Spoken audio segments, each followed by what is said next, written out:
Hello everyone, उम्मीद करता हूँ आप सब लोग बहुत अच्छे होंगे। परीक्षा की तैयारी में आप सब लोगों का वेलकम। आज के इस लेक्चर में हम लोग डिस्कस करेंगे। देखिए, कॉस है, अंदर tan इनवर्स दे रखा है और एक आपको डिजिट दे रखा है। सेम है, कॉस है, अंदर साइन इनवर्स दे रखा है और अंदर उसके एक डिजिट दे रखा है। तो सबसे पहले हम सब जानते हैं कि कॉस इनवर्स और कॉस होता है तो कैंसिल आउट हो जाते हैं रिजल्ट। तो यहाँ तो एक कॉस में है, एक tan इनवर्स में है, एक कॉस में है तो एक साइन इनवर्स में है। तो इनको हमें कन्वर्ट करना पड़ेगा कॉस इनवर्स के अंदर, तभी हम इसको सॉल्व कर पाएंगे। ठीक है, चलिए स्टार्ट करते हैं अपने पहले क्वेश्चंस को। वो है कॉस tan इनवर्स दे रखा है 24/7। बहुत इजी तरीके से अगर हम डिस्कस करना चाहें इसको, तो हम सब लोग जानते हैं, एक छोटा सा ट्रायंगल कंसिडर कर लेंगे। एक ट्रायंगल हम लोगों ने क्या करा, कंसिडर कर लिया। ट्रायंगल कैसे होना चाहिए आपका, 90 डिग्री बनाने वाला एंगल ट्रायंगल होना चाहिए। तो अब देखिए, ध्यान समझिएगा, जो tan होता है ना, वो हम सब जानते हैं, ऊपर आता लंब 24 हो जाएगा और आगे कितना जाएगा, आधार। इनका नामकरण अगर हम कर दें तो ये ABC हम इसको रख देते हैं।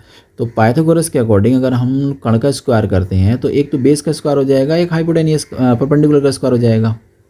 तो यहाँ पर AC का रिजल्ट हम निकाल सकते हैं। BC जो हमारे पास वो 7 है, 49 बन जाएगा, और AB जो है 24 है, वो बन जाएगा हमारे पास 576। दोनों को ऐड करेंगे कितना आ जाएगा, 5 आया और 12 का 2 हासिल लगा 1 और 1 ही 6। यानी कि AC का मान निकालेंगे तो ये हो जाएगा अंडर रूट में 625, जिसे हम लिख सकते हैं 25। कुल मिलाकर यहाँ रिजल्ट आ गया आपका 25। जब इतना आपका आ जाए ना, तो वैसे कई तरीके से आप सोच सकते हैं, लेकिन हम चलो इस तरीके से देखते हैं। जो अंदर का हमारे पास tan इनवर्स था ना, उस tan इनवर्स के रिजल्ट को हम लिख सकते हैं कॉस इनवर्स के टर्म्स में। और कॉस में क्या होता है, कॉस में होता है आधार और बटे में कौन आता है, कर्ण, यानी 25 आ जाएगा। तो इस तरीके से यहाँ लिख सकते हैं। तो यहाँ पर जो आपके सामने दिखाई दे रहा है tan इनवर्स, इसकी जगह आ जाएगा cos inverse base upon hypotenuse, इतना आ जाएगा। अब ये दोनों कॉस हो गए हैं, एक कॉस इनवर्स है, एक कॉस है, तो ये आप सब जानते हैं क्या होने वाला है इन दोनों के साथ, है ना, कैंसिल आउट होकर रिजल्ट आपको दे देंगे। तो इस तरीके से आपने एक रिजल्ट तो फाइंड आउट कर लिया। अब दूसरे क्वेश्चन को हम लोग और डिस्कस कर लेते हैं। यहाँ दे रखा है कॉस, अंदर दे रखा है साइन इनवर्स और शायद माइनस में दे रखा है, माइनस में 7/25 ये आपको दे रखा है। सबसे पहला काम क्या है भैया, ये जो माइनस दिखाई दे रहा है ना, इसको ही सॉल्व करना है। चलो ठीक है, साइन इनवर्स में अगर माइनस होता है तो आप सब जानते हैं माइनस जो है बाहर आ जाता है। इसका मतलब ये तो माइनस बाहर आ गया। ठीक है, इतना जब हम लोगों ने कर लिया है, तो अब देखिए कॉस के साथ अगर माइनस आता है तो क्या होता है, कॉस तो माइनस को कैंसिल आउट कर देता है। ऐसे मान के चलिए कॉस जो है माइनस को खा जाता है।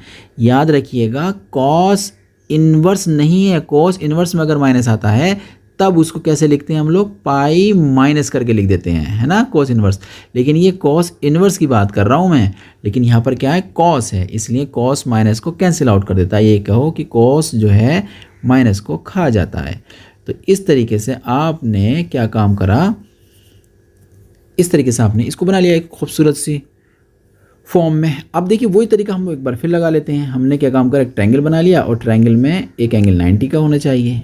इसका परपेंडिकुलर और हाइपोटेनियस हमें क्या निकालना पड़ेगा, इसमें बेस निकालना पड़ेगा। तो हम सब जानते हैं कर्ण का स्क्वायर मतलब 25 का स्क्वायर करना पड़ेगा, 25 का स्क्वायर बराबर बेस मतलब BC का स्क्वायर करना पड़ेगा, प्लस परपेंडिकुलर लंब का स्क्वायर मतलब 7 का स्क्वायर करना पड़ेगा। ये हो जाएगा 625 हो गया, ये BC का स्क्वायर हो गया, ये 49 हो जाएगा। जब 625 में से माइनस 49 करेंगे तो आपको मिलेगा 567 मिल जाए, 576 मिल जाएगा, और ये BC का स्क्वायर यानी कि 24 का बन जाता है ना। तो BC बराबर आ जाएगा 24, 576 मिलेगा ना। तो 24 आपका आ गया है, यानी कि इसका रिजल्ट आ गया आपका बेस का 24। अब आपको यहाँ क्या करना है भैया, कॉस दे रखा था, साइन इनवर्स की जगह कॉस इनवर्स, और यहाँ उसका मान आधार बटे कर्ण होता है ना, आधार बटे कर्ण। अभी दोनों कोस आपस में कैंसिल आउट हो जाएंगे, रिजल्ट आएगा 24/25। तो उम्मीद करता हूँ ये क्वेश्चन भी आपको समझ में आ गया होगा। हम लोग मिलते हैं एक नए क्वेश्चन के साथ।